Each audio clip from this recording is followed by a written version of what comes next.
welcome to All Things Nitty's Crochet channel. This week's design is the Zig Zag Filet dish towel design. It is a beautiful and really easy pattern to follow because there is a printable chart in the description box below. It's completely free to download. This is what it looks like. So your multiple for this pattern is 6 plus 5. To make a dish towel, I recommend that you chain 71 stitches. Once you have your multiple of 6 plus 5, you will work 2 foundation rows of single crochet. So you'll work right to the end, chain 1, and then single crochet a second row. Your charted pattern begins and ends with 2 double crochets, but those aren't counted in your multiples of 6. The number in the red box is the number of the group of 6 that we will chain and skip 1, and that's what makes this. Chaining 1 and skipping 1 is what makes the actual fillet design, and then you'll have 5 double crochets in between each skipped stitch. The pattern, you will start here and end here, so you'll have, that's one full kind of arrow, or a zig and a zag. You will work until you have 6 of those in total, and then end with 2 rows of single crochet, and then work 1 more row of single crochet all the way around the edge. So begin with your multiples of 6 plus 5, work 2 rows of single crochet, and we will pick up and work your charted pattern together. Okay, so we'll begin our charted pattern. We have our 2 foundation rows of single crochet. This pattern, your first double crochet is actually a chainless turn. So to do that, turn your work without chaining.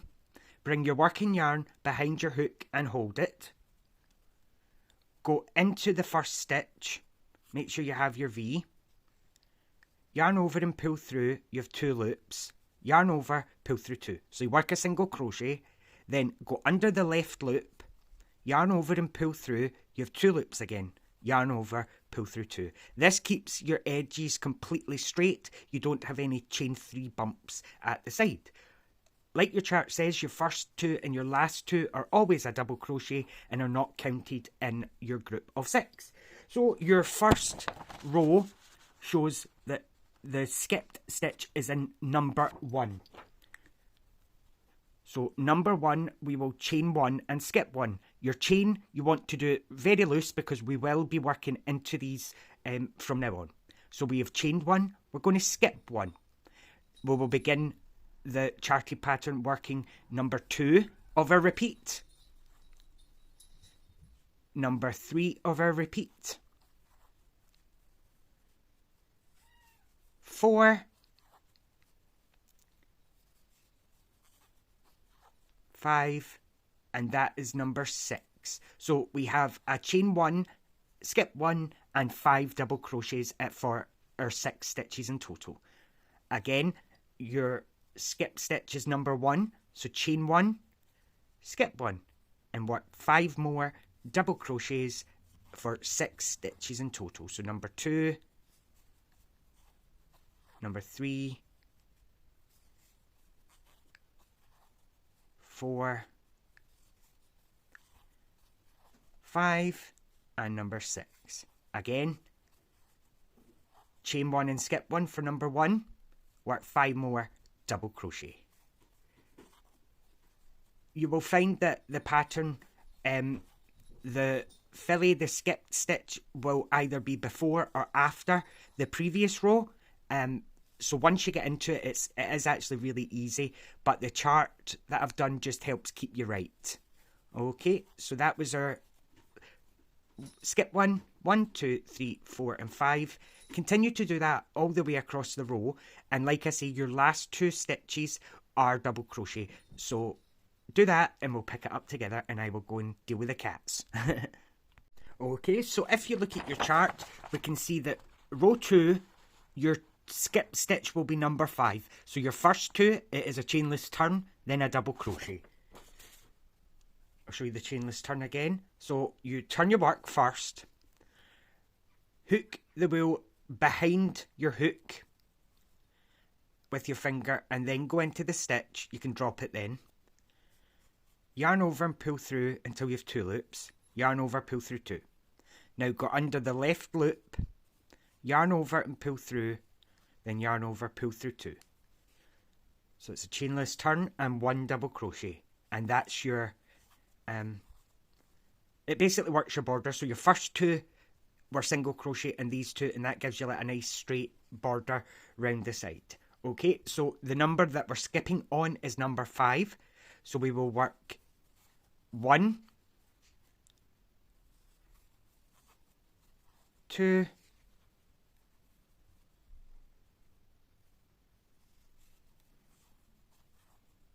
3, and 4. So now we're going to chain 1 and skip 1 for number 5. Skip this one, and now we're working into that chain 1 from the previous row. This is why you need to keep these loose, because you're working into the chain, not this gap. Okay, so chain 1, skip 1 for 5, and then work number 6 through that chain. You're right through it, not under it. Make sure you have your V and work a double crochet. So the second row, your skip stitch is before the previous row. So that was number 6. We're going to repeat. So number 1, 2, 3, 4. We're going to chain 1 and skip 1 for number 5. And then work our last of that group, number 6, double crochet into that chain.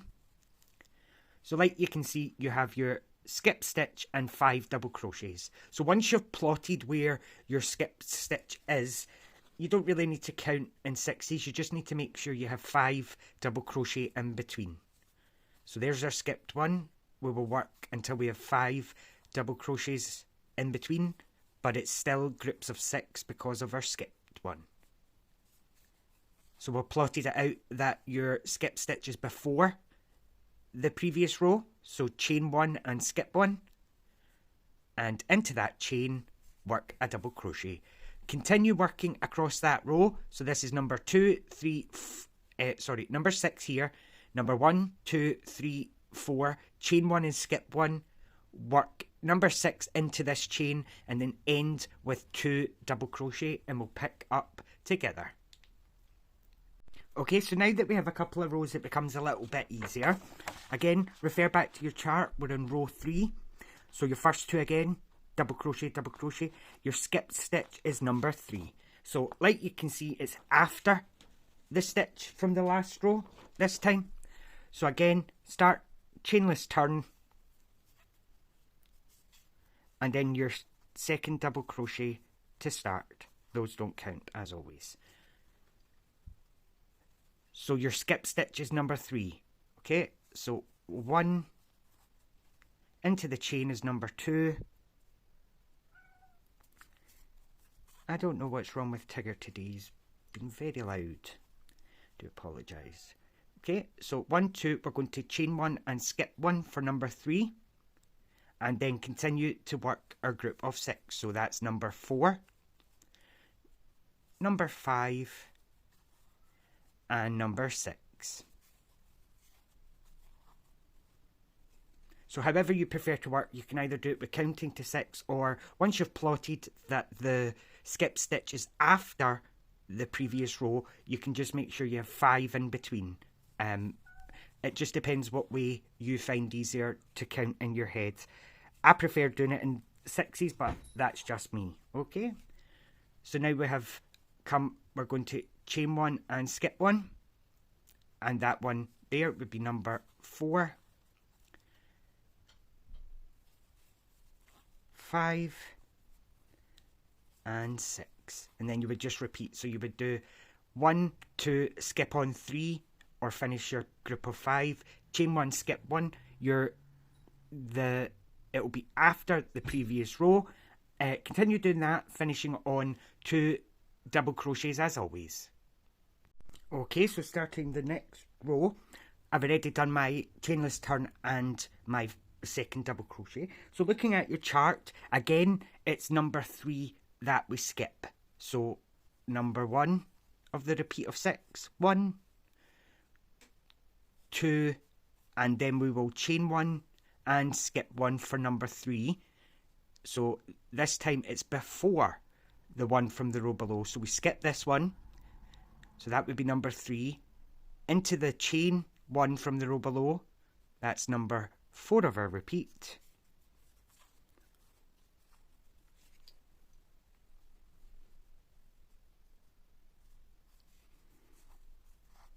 Five and 6. Or if you find it easier, once you've plotted out that your skipped one is before the previous, you can just make sure you have 5 double crochet in between each group.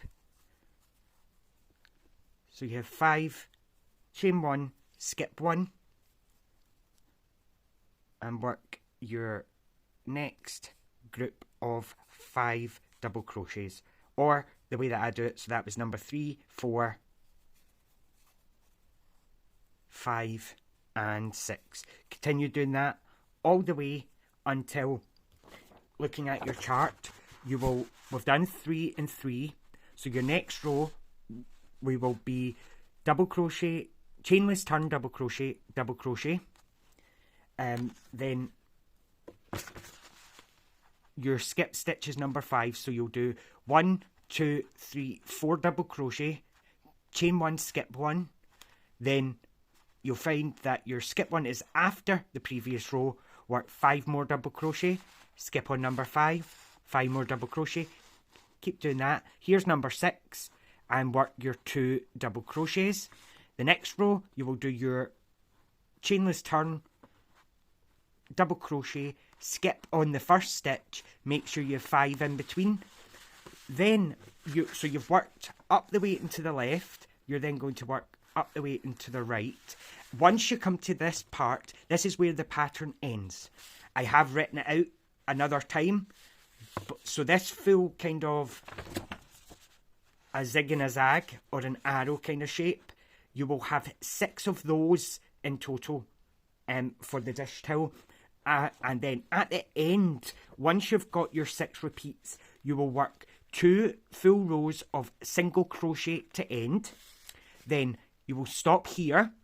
You will then begin to work around the outside of your pattern. So in the corner, when you've worked your last single crochet, you will chain 1, work another single crochet into the same stitch, and then work down the side of your pattern, making sure that you work 2 single crochet into each of the double crochet posts. So here's the post, and as you can see, there's 2 double crochets there, 2 in the next, all the way down to the corner. 1 single crochet, chain 1, single crochet, and then work around the outside. You just have to do that once, and that gives you 3 rows from the top where the pattern begins. You have your 2 double crochet as always, and then that single crochet makes it 3. So it really does frame the pattern really, really well. So that was the Zig Zag Filet dish towel. I really hope you enjoyed that. If you did, please leave me a like, a comment, and subscribe to the channel. It is completely free to subscribe. You just need to be logged in. It doesn't cost you anything. Okay, so I hope you enjoyed that, and I will see you next Sunday. Bye now.